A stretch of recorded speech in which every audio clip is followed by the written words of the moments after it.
าบองไปพระราชทานเพลิงศพที่สุสานหายาเจิญญาติโยมห่วมกันเนอแล้วก็ตังอาจารย์หลุยหรือว่า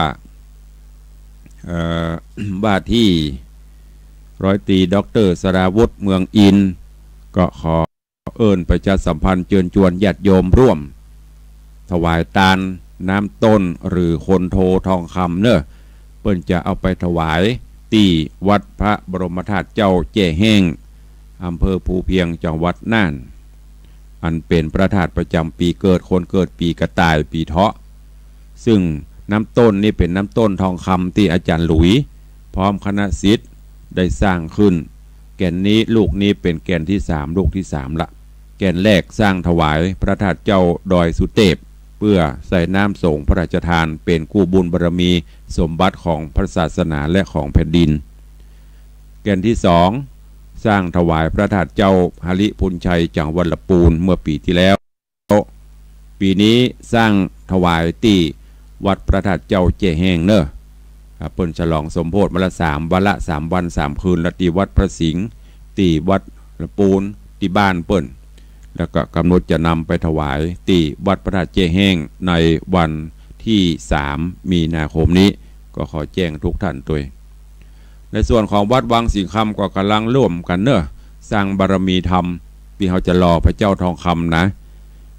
ของอาจารย์หลุยนะเปิ้นเสร็จไป3 แก่นนะเปิ้นจะสร้างแหมแก่นถวายพระสิงห์หลวง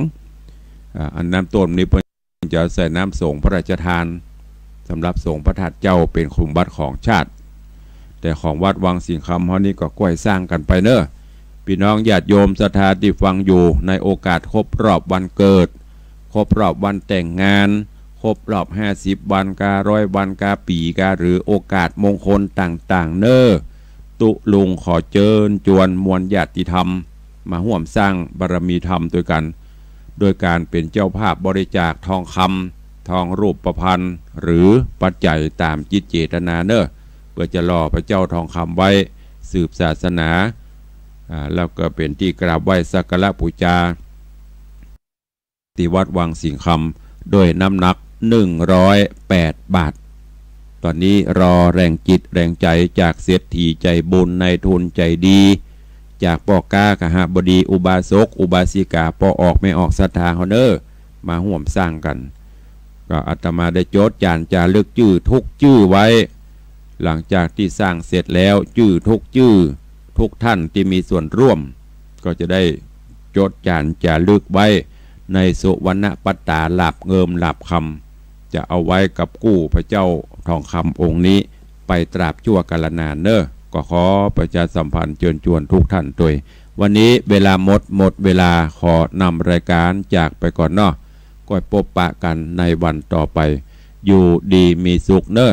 เหมือนกันกู้ตนกู้องค์กู้ผู้กู้คนคำเดียวก็ไปฟังรายการธรรมะเพื่อประชาชนและก็เสียงจากชุมชนป่าแดงส่วนสถานีวิทยุวัดหนองกายก็เข้าสู่ภาวะพังรายการปกติของต่างสถานีวัดป่าแดงก็เข้าสู่รายการปกติของแต่ละสถานีขอขอบคุณทุกท่านทุกคนที่ได้ติดตามรับฟังเนอจัตตารโอธรรมาวัฏันติอายุวันโนสุขังพะลัง